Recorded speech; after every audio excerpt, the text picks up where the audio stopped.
look who I find him with. He's got another dog with him.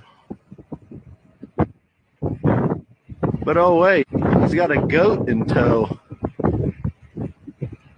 And look who I find him with.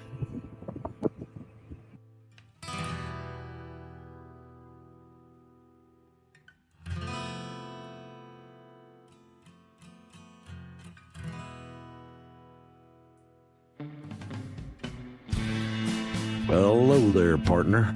Go on and hang up your hat, grab yourself a whiskey, and pull up in the easy chair. We're coming off the range of 9 to 5s with a whole herd of news stories that we've been steaming over like a cow patty in the Texas heat. As they say, the chickens are finally coming home to roost. And we're here to ruffle some feathers and ensure accountability ain't just a concept, it's reality. It's that time where the day's drama casts its longest shadow. So let's light a candle to the chaos of current events, the whirlwind of politics, and the tangled webs of corruption that we find ourselves entwined by. It's time to ramble our way into the twilight. Welcome to Sunset Rants.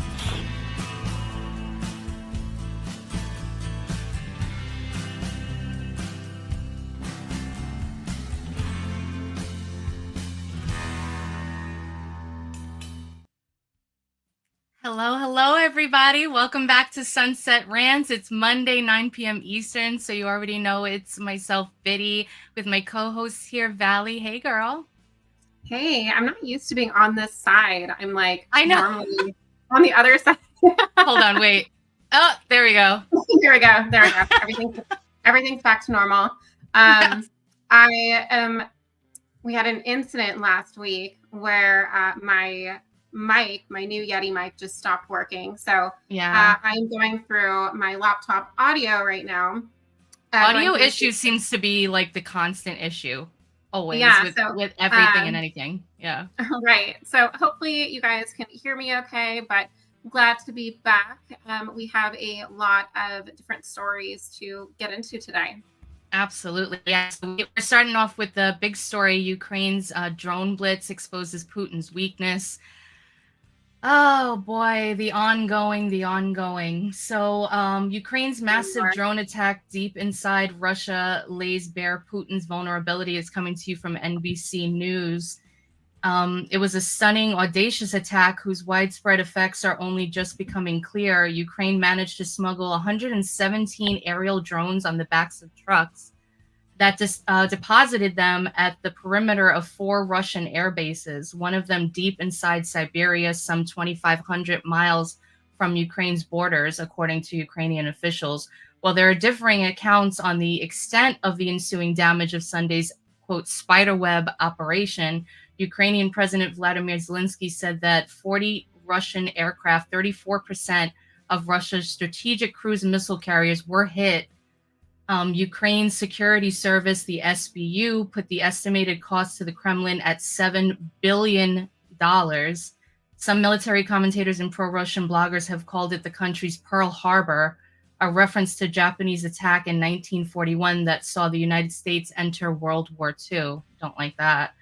It came Sunday, a day before the latest round of direct peace talks between Ukraine and Russia on Monday. There was little optimism from diplomatic progress even before the strike, with Ukraine sending its defense minister, Rustem Umerov, but Russia only dispatching the far more junior Putin aide, Vladimir Medinsky, to the Saragin Palace in Istanbul. Yeah, so President Zelensky came out and said that this is, quote, a brilliant operation and one for the history books. That's not a good statement if you think about it, if he's, trying to continue to make a name for himself. Mm-hmm. And there was a viral video that was going around about the attack. It shows the drone's eye view of a Russian airfield where bomber after bomber, 40 plus, being blown up. This also includes nuclear-capable long-range aircrafts. Again, this was dubbed the Operation Spiderweb, that was reportedly in the works for about a year and a half. The drones were rigged with explosives and hidden in the roofs of empty containers that were placed on those trucks and then smuggled to the perimeter of the Russian air bases and remotely opened and launched. Russia confirmed military airfield across 5 regions were attacked with no casualties reported, although earlier yesterday in regions bordering Ukraine, 2 Russian bridges collapsed, derailing trains and killing at least 7. But the cause of that is still unclear. Yeah, so what's interesting is that Impure said, this is right before the talks in regards to the ceasefire are coming up, but apparently they were still held today in Istanbul, and it didn't seem to make quite the impact that people thought it would make when it comes to negotiations. So this is something we'll have to see, but I mean, it all comes down to territory at the end. And if this is something that had been in the works for a year and a half, before they had a set date in regards to starting negotiations, right, and then they found out about negotiations, it seems to me that if they truly wanted peace, that they would decoy and abandon this mission, right? So, it sounds like it was only, according to Russia at least, and we don't know if they're like downplaying this, but they said that there were only minor casualties and minor damage that occurred. But no casualties, but yeah, a lot of their, okay. Yeah, and it sounds like the Western countries are kind of staying out of it for right now and just kind of observing, seeing what happens. But yeah, it's funny you say that too, because they had the negotiation talks, right? Right. Like Donald Trump wasn't there. Representative from the United States wasn't there. Putin and Zelensky weren't there. They had their own negotiators there. And the peace talks that took place today, marking only the second round of direct negotiations since 2022, they lasted about over an hour and resulted in agreements on prisoner exchanges and the return of fallen soldiers. However, no ceasefire was reached. Russia rejected Ukraine's proposal for a 30-day halt in fighting. Moscow instead suggested brief pauses in specific areas to retrieve bodies. Ukraine presented a peace roadmap that included security guarantees, reparations, and territorial discussions. There you go with the territory. But Russia maintained its demand for territorial concessions and limits on Ukraine's military. Both sides exchanged draft memorandums outlining their positions, with further analysis expected to come in the coming days. So it seems like they're having like the same discussions that are going like this. Like neither one wants to concede on their original proposals. Yeah, I mean, we kind of knew something like this could occur. Now, what a lot of people in the comments are saying is like, why was Lindsey Graham there, right? What is the significance of him going to Ukraine? And he has gone to Ukraine more than certain parts of the U.S. Let me see. Ukraine. I guess it's kind of hard to check your bank statements overseas in that situation. So yeah, so 4 hours ago, posted on MSNBC. No, MSN. Sorry, but it's interesting because I guess like MSN pulls like a ton of headlines, which is like if you want to just kind of use their browser instead of Google. But Newsweek, The Hill, ABC News, Daily Beast, which is primarily a left-wing publication, are all saying like Lindsey Graham is like pro-Ukraine, wants to punish Putin. Steve Bannon says that Lindsey Graham should be arrested over Ukraine support. Bannon, Graham should be arrested if he keeps stirring it up in Ukraine. He is among senators who are escalating calls for severe Russian sanctions. Yeah, and that's another thing too. Like, Russia has been intensifying attacks as well, sending nearly 500 drones into Ukraine within the past 24 hours. But the thing that you were talking about the sanctions, I heard some say that it seems like they're just trying to appease to President Donald Trump, to kind of say, okay, Russia's saying like they don't want the sanctions, so they'll come to the table. Zelensky and Ukraine want that military backing back, that strength that they once had behind them. So they're both kind of saying, all right, well, we'll talk, but maybe it's just all talk. Well, yeah, but what's interesting is that, the majority of the GOP doesn't feel this way, right? And you have Lindsey Graham, who is a Republican, and then you have Blumenthal, who is the Democratic senator from Connecticut, right? So you do have a lot of Democrats that are advocating for more sanction bills against Russia as well. Yeah, he definitely is a warmonger. For sure. Yeah, and I mean the thing is that there has to be some kind of concession on both sides. There has to be, in negotiations, one has to. They both are going to have to be unhappy with something, and it seems like they're still at the moment where neither one of them want to be happy. Like giving up the fallen soldiers and stuff like that. That's kind of peanuts, because that's something that you can hold and then say, okay, we'll whip it out when we have to give over something. It doesn't mean much to them, to hold on to these people, either side. So it's really sad. It's really sad because Impure says the war party knows no party. I despise these people. And I've been posting some things that are like very anti-duopoly lately that might not, be the most popular, but like when you think about it, when you have the majority of the decisions made by only two particular parties with a couple of independents here and there, there's going to be a lot of takes that you don't agree with. There are a lot of anti-war libertarians / Republicans who do not agree with what's going on.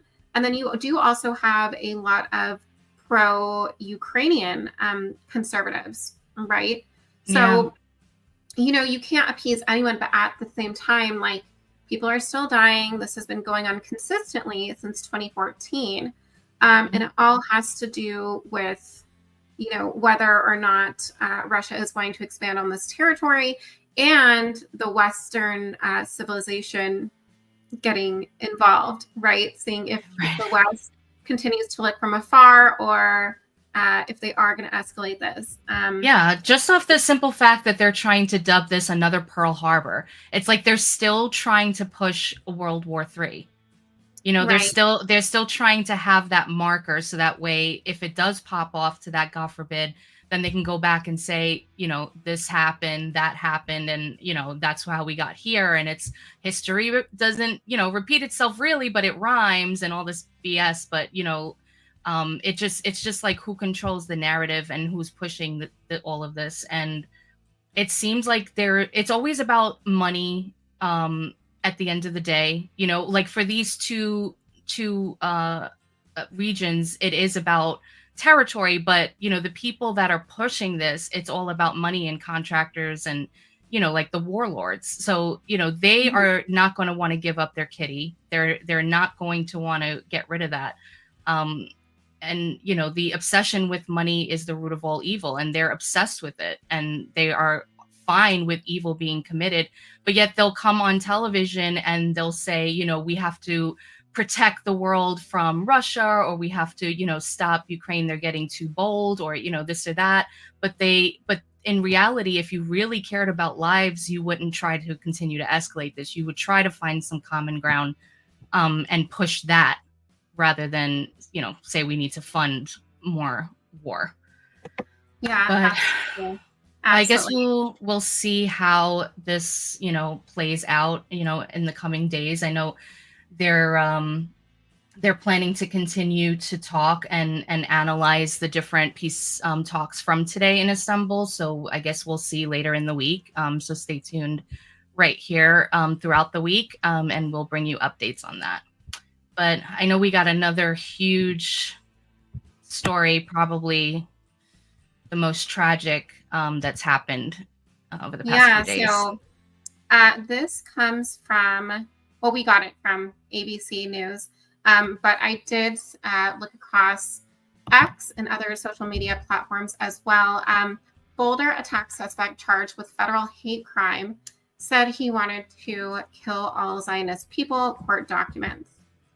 So this is like terrifying. Like my heart is racing. And regardless of how you feel about the conflict, there is no place for violence, especially on our home turf. Especially innocent civilians, that have nothing to do with anything. Yeah. Right. So the man suspected of throwing Molotov cocktails. Yeah. Molotov cocktails. Yeah. In an act of terrorism during a pro-Israel demonstration in Boulder, Colorado, injuring 12 people, has been charged with a federal hate crime and state charges, including 16 counts of attempted first-degree murder, according to court documents.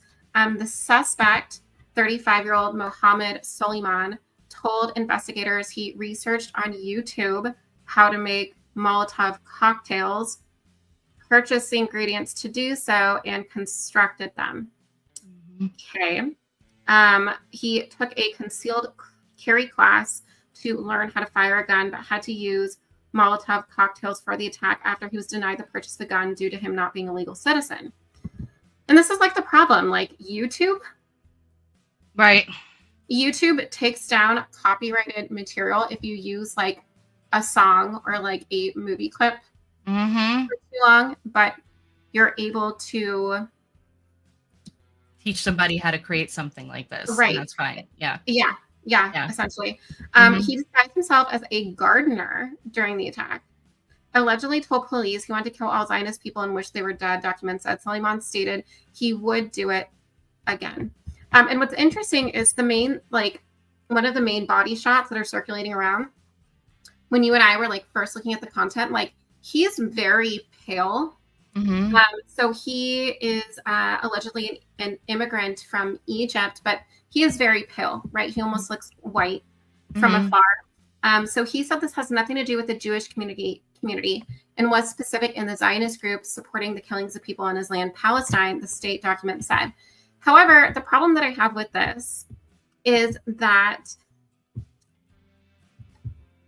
everyone lately is conflating Judaism, and I've said this before, is conflating Judaism and the Jewish people with Zionism. Those are two different things. So and the people there that were protesting, they were protesting the hostages that were still, with Hamas. So it's not like they were protesting and saying continue the war, fight back or whatever. They were protesting the release of these hostages. And they were like people from like the ages of 58 to 88. These were older people, all the way up to elderly people. Right. Yeah, it's really scary. He said he is a husband and father of 5, allegedly saying that he's been planning the attack that happened yesterday, so Sunday afternoon's attack, for 1 year, but waited until his daughter graduated from high school last Thursday to carry it out, state and federal documents said, probably because he was staying here illegally and he didn't want to be deported until his daughter graduated high school. Anyways, he said no one knew about his plans and he expected to die during the attack. So he wanted it to be a self-unaliving, right? But he didn't attack himself, like we've seen these before, where they do something and then they take themselves out. It's either that he's, blowing smoke that he wanted to die there and just make it more, more of a name, or he was hoping. Who knows that, right? Like he appeared at his first state court ruling from the Boulder County Jail on Monday afternoon, during which the judge kept his bond at $10 million. He acknowledged that he had received and understood a protection order barring him from contacting the victims. He is due back in court on Thursday for the filing of state charges. So I actually had also an article or a couple of X posts, from Sarah Fields. She said new information is that 3 DHS sources have told the media that the Boulder terror suspect is an Egyptian national. So there's kind of like a couple of different things going on here. He is on one end saying he wants to protect his land of Palestine. And then now she's saying that he is actually Egyptian in the U.S. illegally as a visa overstayer who entered the U.S. during the Biden administration. Now, again, during the Biden administration, there was the largest number of people entering the country illegally due to the border. So Mohammed Sabri Solman arrived at LAX on August 27th, 2022. So it makes me wonder, like, if he brought his daughter with him, or his daughter was in Egypt. Already here. Yeah, well, either already here or back at home, but I'm not quite sure if that's clear yet. But he came to LA about 3 years ago on a B1, B2 non-immigrant visa.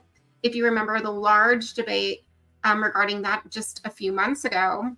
Yeah. With, Elon Musk, and had an authorized stay through, he only had about, a 6-month stay through February 26, 2023. But like after that, just skated under the radar. Yeah, as most did. Stayed under the radar for over 2 years now, a little less than 2.5 years. And then there was also a follow-up that she had posted. Let's see. One of the victims was a Holocaust survivor, actually. Yeah. She wasn't identified, but...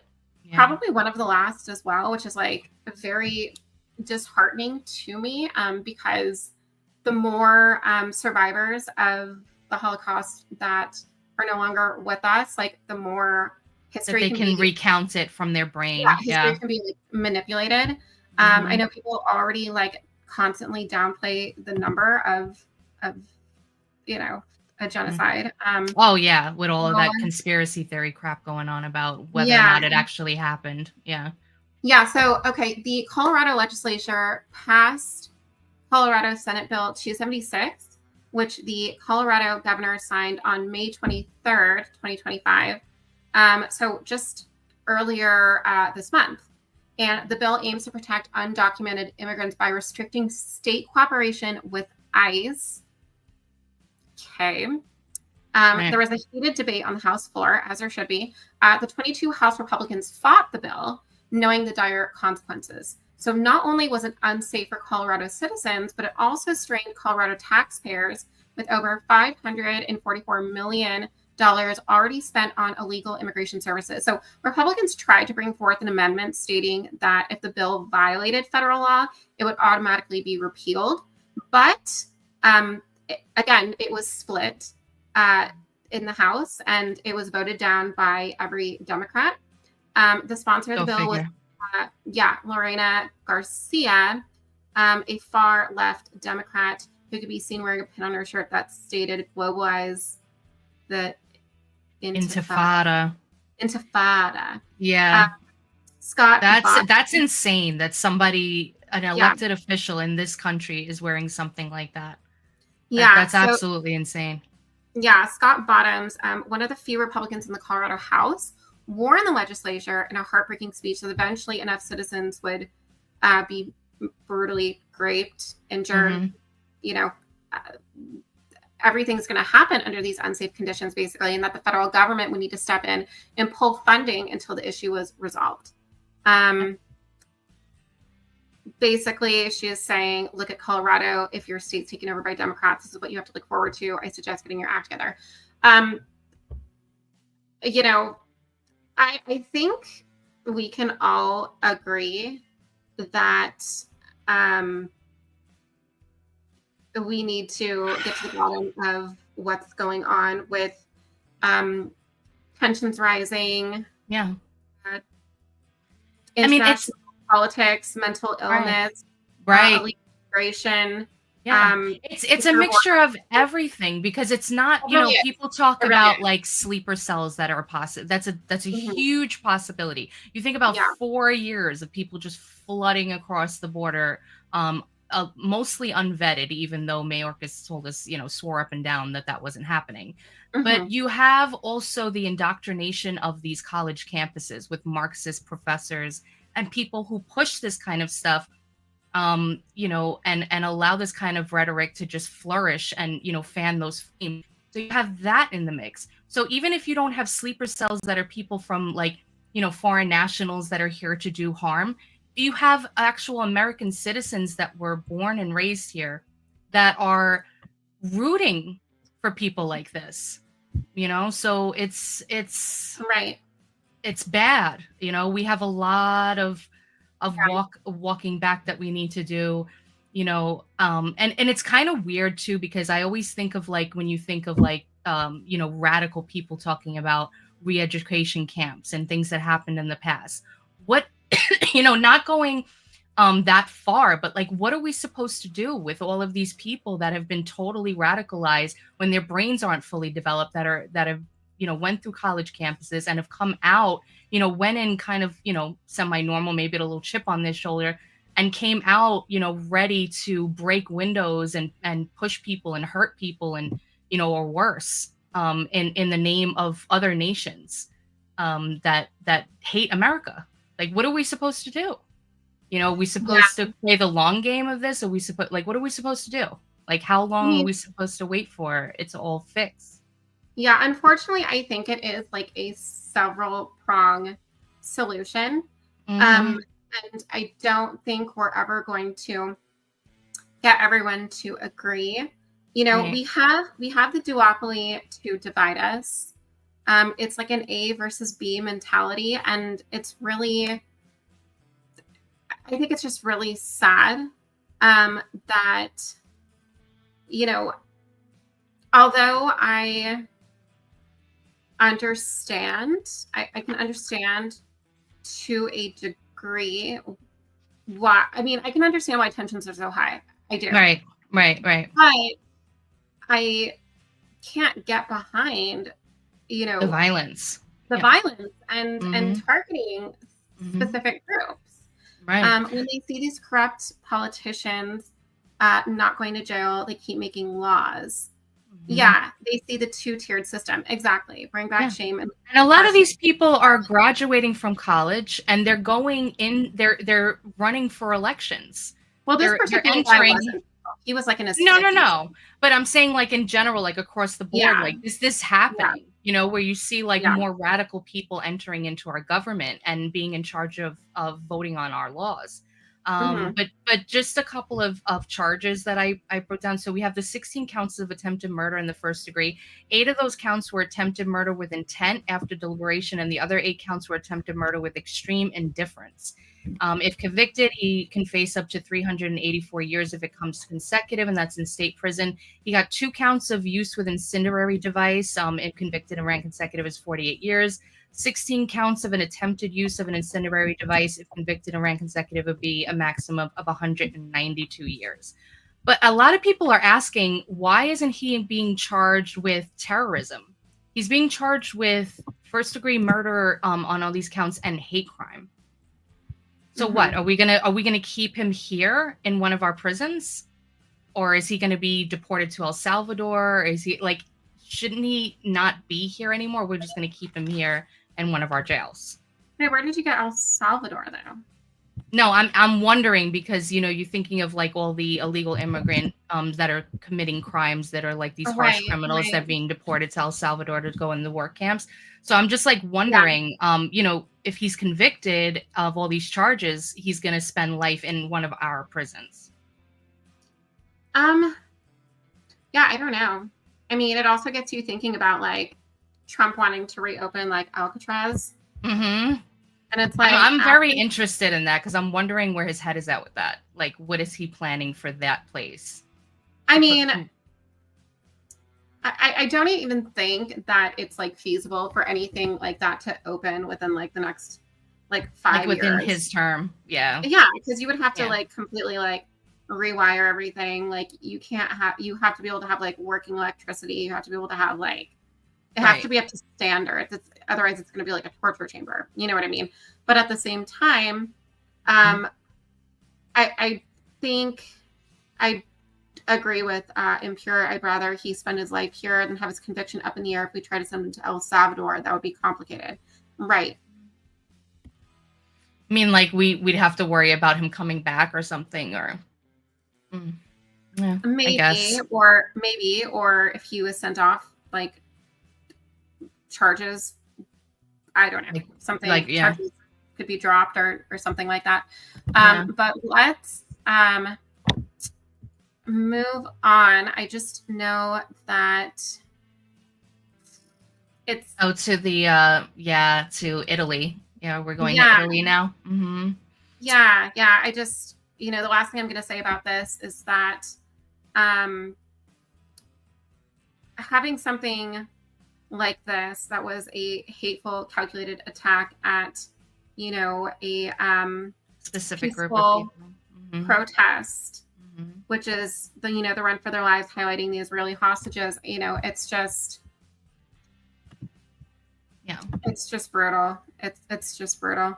So we have so many images of Italy's Mount Etna erupting. Yeah. The images, the videos are really quite jarring. Coming to you from New York Post, Italy's Mount Etna erupts in smoky display, sending panicked tourists running for safety. The highest active volcano in Europe erupted Monday, sending panicked tourists running for safety as a cloud of smoke and ash rose several miles into the air. The huge plume of smoke and ash filled the sky around Sicily after the famous landmark began to explode overnight, causing nearby homes to shake. The Volcanic Ash Advisory Center, Toulouse, quickly issued a code red this morning as volcanic ash began falling over the tourist haven. And just these photos are just wild. I would be so terrified. The agency had warned in its initial update that the volcano was experiencing, quote, strong strombolian activity. I don't even that's kind of weird. But wild footage being shared wildly on social media showed terrified visitors fleeing down along a path on the flank of the vast volcano when the lava first started to overflow.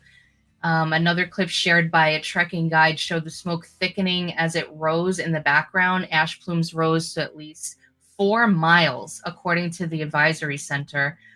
Italy's INGV, National Institute of Geophysics and Volcanology, said that the fiery spectacle was caused when part of the southeast crater collapsed, sparking hot lava flows. And it was the 14th eruptive phase for Europe's most active volcano in recent months. This is not like an isolated thing too. Like there seems to be volcanoes erupting all over the world. I mean, of course, Hawaii, their volcanoes are constantly going off, but they just had one recently. I know somebody was telling me maybe in Indonesia, but I didn't actually get to look that up. But it just seems like they're everywhere. It's kind of scary. Like I don't know if there could be something connected that's happening underground that's just kind of like, maybe I don't know how it happens. I don't know if I know when plates shift and things like that happens, that it can be an earthquake, but maybe can an earthquake trigger, an underground tremor or something like that? Could it trigger volcanic eruption? Oh my gosh, I just Googled Mount Etna eruption explained, and then it said for kids. Oh no. Let's break it down for you, School of Rock style. Yeah, that's probably the level that I actually do need it broken down into. Same. But yeah, basically, it is. Here are some more images while I explain it to a 5-year-old. It has a history. So Mount Etna, located in Sicily, is one of the most active volcanoes in the world. Key information about its eruptions include having a history of nearly continuous eruptions with both effusive and explosive styles. So it has lava flows and ash and gas emissions. Mm-hmm. And that the eruptions can be short, violent bursts called paroxysms. I don't know. I can't see it. I don't know the word. All right. The most powerful recorded eruption was in 1669. The summit has 5 distinct craters. So essentially, I mean, this has been like going on since 1669. And it was a violent burst it has not been like the first time that Mount Etna has burst like this. It's actually Europe's most active volcano. So this happens pretty frequently from what I can see, which is why it's actually such a tourist attraction, like not to that extent, obviously, but it has approximately 1.5 million visitors annually, despite its risks associated with the volcanic activity. So it sounds like people are like warned before they head out there. Yeah, I wouldn't be surprised if they had to sign something before they go on these tours. But, I'm just like, I'm watching all of these video footages. I'm just like, my mouth open. This is wild. Yeah. Because, you know, it can go from being like this spectacular thing that you're watching to all of a sudden, you know, all of the lava is flowing down, you know, and then, of course, then you have to run. And then you run out of places to run. You have to be extremely careful. So them just getting so close to these places is... Is that your doggy? No. It's probably coming from one of the videos. Oh. I was wondering. I was like, maybe she got a dog. I was like, we'll look at it later. Headphones on. Yeah. Oh my gosh. But yeah, so let's see. So tremors from the eruption were widely felt in towns and villages on Mount Etna's flanks. The level alert due to volcanic activity was raised at the Catania airport, but no immediate interruptions were reported. Officials said that the ash cloud emission had ended by the afternoon. The volcano, which is nearly 11,000 feet high and has a surface area of some 460 square miles, is a popular tourist hotspot, as you said. So it's good. It's good. It sounds like there wasn't, you know, any casualties that they reported. So that's a relief. But yeah, I have a feeling that we're going to see more of these. I don't know why. I hate to say that, but there's just kind of like something weird going on. It just seems to be triggering them all. Yeah. For sure. We are going to quickly pivot to a street takeover that happened in Louisville, which I feel like we don't know that much information about yet. But it looks like from one of their local stations, WLKY. I don't know if that's what the jingle sounds like. But, sounds good. All right. In Louisville for the second consecutive weekend. It's getting pretty crazy over there. Bardstown Road in the Highlands was a scene of chaos. Is a large unauthorized gathering turned violent, forcing LMPD to take action. What began as crowds blocking traffic and an impromptu street party quickly escalated into a troubling situation, drawing significant police intervention to restore order. So early Sunday morning, police responded to reports of crowds flooding the road. The people this is definitely like Summer of Love shit. Coming on cars, blocking traffic, motorcycles, revving engines outside local establishments like Taco Bell. What did Taco Bell ever do to you guys? I know. Leave Taco Bell out of this. Leave Taco Bell alone. Tensions rose near Atomic, where a security confrontation led to attempts to disarm security. An off-duty officer intervened, sparking a physical altercation and further disruption. There was like the rapid response team being called. There was 3 individuals, 2 women, and so it's like 3 females, right? 2 women and a 16-year-old girl, all charged with disorderly conduct. Local residents and regular patrons voiced frustration over the recurring street takeovers. Glenn Hill, who frequents the area, emphasized the need for stronger police presence to prevent future incidents. Like, there's no need for any takeover violence, Hill stated. Yeah, I mean the problem is that also it seems that a lot of people these days, especially the younger crowd, they have no respect for law and order whatsoever. Like the police officers will be right there and they'll continue on and then they'll pretend like they didn't do anything, or they'll try to negotiate or argue, you know, they'll constantly resist arrests and all this other kind of stuff. I've seen like video after video of people, you know, going out there and trying to rob or, you know, steal or, you know, driving recklessly, and then the cop comes up to the car and it's like, I'm not going to open my window, I'm not going to give you my ID, I'm not going to do any of this. So we're, you know, if we do increase police presence, but we're not giving them the tools that they need to, you know, bring criminals down and out of like society that are hurting people, what's the point of adding just more police just so they can stand there and look at them? Like, are they given the green light to actually go and arrest these people? Because it just seems like you have to remember too, this is the same area as what happened with Breonna Taylor. Right? Really? So, yeah. So, you know, there's not going to be a lot of respect in this situation, especially with, you know, in regards to like no-knock warrants. So this could be, I'm wondering if this was like the anniversary. Let me see. Goodness, I don't know. I was looking up earlier. There's just like a ton of stuff everywhere. There was a Jeep that was set on fire at 53rd and Crenshaw. The people involved soaked the vehicle in gasoline and lit it on fire while onlookers watched and filmed, of course. Then like another vehicle was circling the street, like doing that street takeover with what looked like a recording device attached to the hood of the car. No injuries were reported. No arrests were made. The crowd mostly dispersed when LAPD got there. So they definitely, you know, maybe they had some police radios or they had like onlookers, you know, in the 5-block radius around to kind of like alert them when the police were on their way.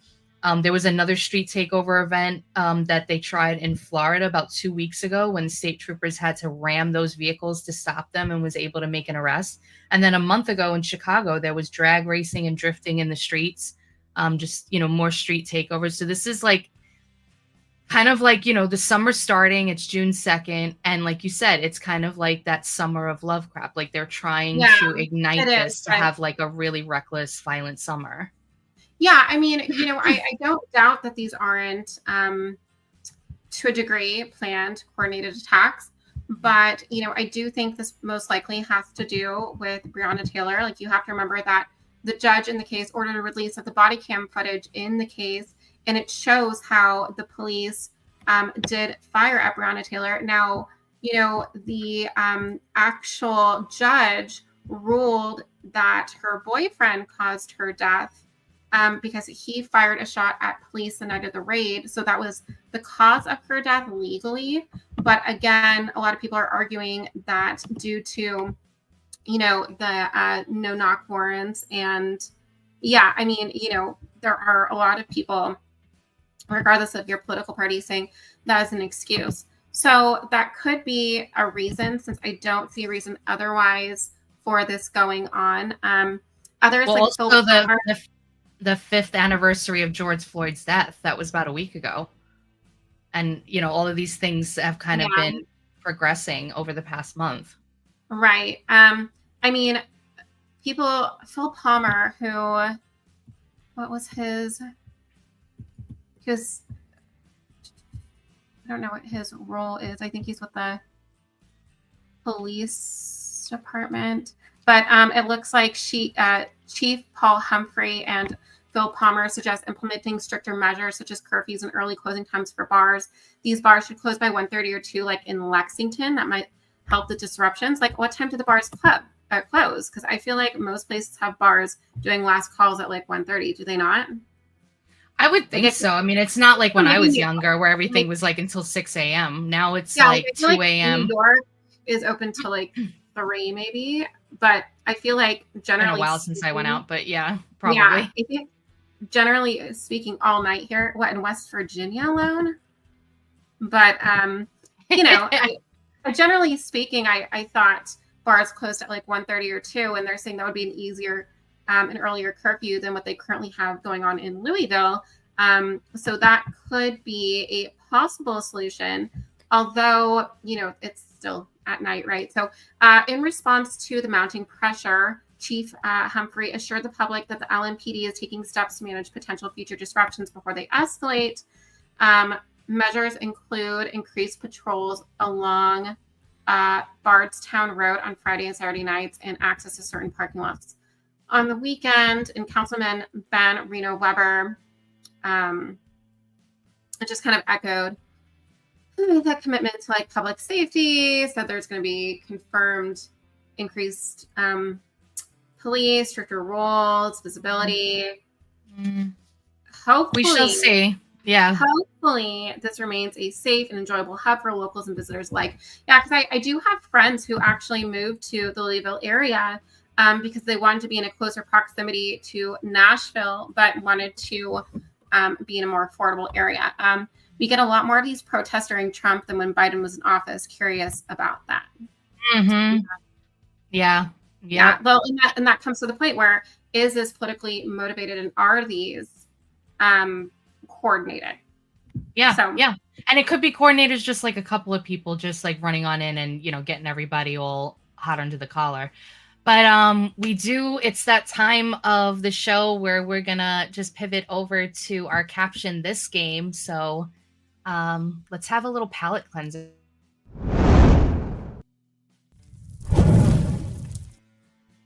Oh, all right. So if you guys don't know, of course, this is the time of the show where we play our game Caption This. We have an AI generated photo, and we want you, the audience, to please chime in and give us your best captions. Funnier the better. Impure already is like, what the hell? And Valley and I, at the end, we will decide on which one we think is the funniest. We'll vote. So hit us with it. Let's see, I gotta think now. I gotta think. Wait, everybody be quiet. Me with your best shot.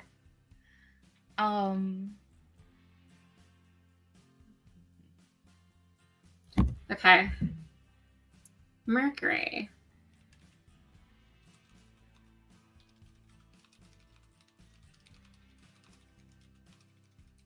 This is not the caption, but I'm just messing with you.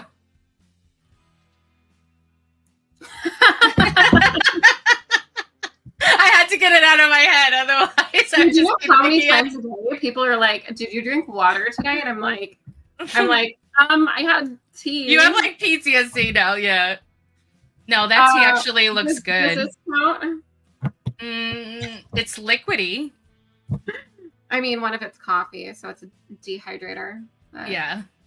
Mercury, it's what's in our water. Thanks, FDA. Oh my gosh. RFK Jr.'s nightmare. Oh, sorry, I cut that off. Yeah. Oh my gosh, I'm just like totally stumped.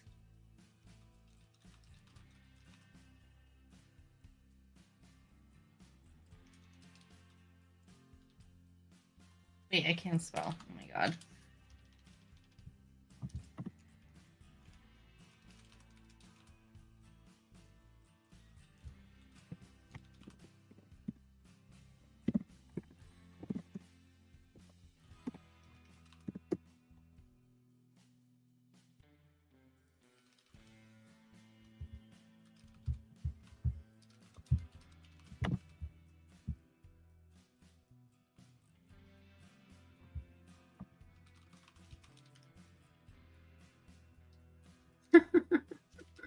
Oh my god, this is so whack, but I can't think of anything. Is there like an orange dye?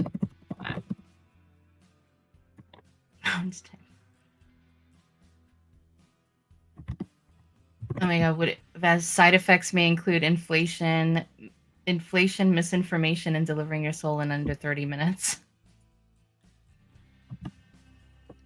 I'm just gonna make something that was totally non-funny, or totally supposed to be funny. It actually does look really yummy. I kind of want to drink that. There actually is an orange dye that's in food that's like not healthy for you. It says orange Can't they just dye use turmeric? Yeah. is a water-soluble dye that's produced by the condensation of nitrobenzene Oh, and yummy. anil oh my god. Aniline derivatives. It is one of the first water-soluble dyes to be commercialized and is used in food coloring. Acid orange 20. So like that actually exists. Okay.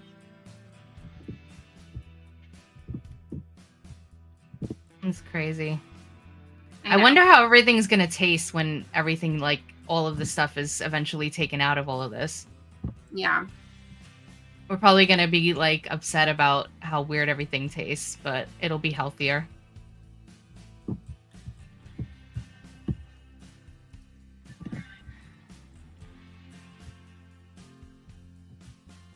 Yeah, I like that one. I like yours, Valley. All right, let's give it like maybe just one more minute. Give some, if anybody else wants to submit, and then we'll Final countdown. The final countdown. Why did you do that? Da-da-da-da. It's gonna be like playing in my head for the next 10 minutes. I know. Hydrate before your next propaganda marathon now with 33% more cognitive bias. I think I'm winning. Yeah, I like yours so far. Okay, what number am I? Aren't you glad the FDA still exists? No, stop with your puns. I'm winning. Yeah.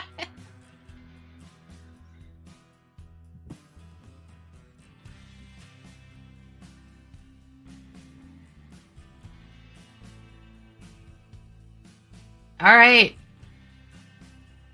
Okay. I think now with electrolytes and just a hint of government cover-up. Okay, if you like mine, press 1 in the chat.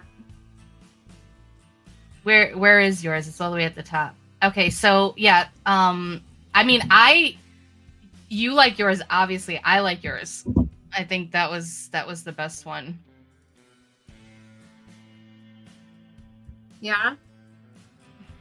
Producer's like, yeah, go. Yeah. All right. I think we're gonna go with this one. There's no bias. I mean, she's my bestie on camera, but like I like it. So it's the funniest one to me. Only on camera? Well, we live across the country. So, until we actually meet in person and make sure that we're both real. That we're both real, I know. Yeah. Yeah, Impure. You got to vote from Impure. Yeah, I think we're just going to go with yours. So, congratulations, Valley. Winning caption, Mercury. It's what's in our water. Thanks, FDA. Well, do we have time for the... Nope. Okay. Yeah. We have another story that we're going to delay until Wednesday for you guys. So we can end this on time because AK is coming on next. Yep, we got that special ROMANation coming up for you right after. So when you click out of here, you can click right back in for the ROMANation show with AK.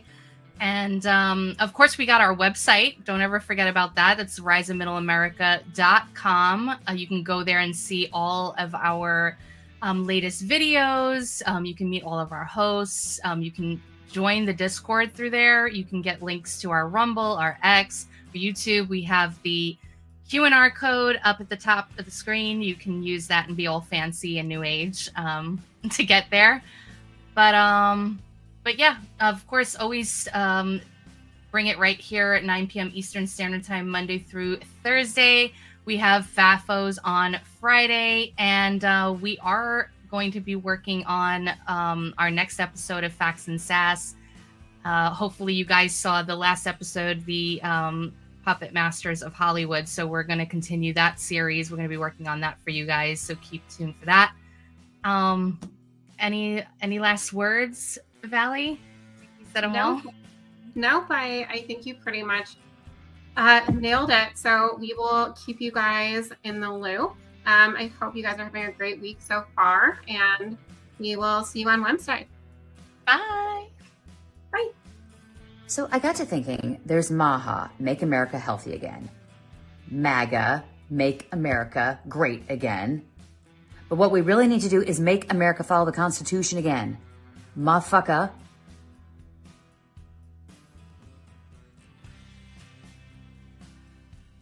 That sounded better in my head.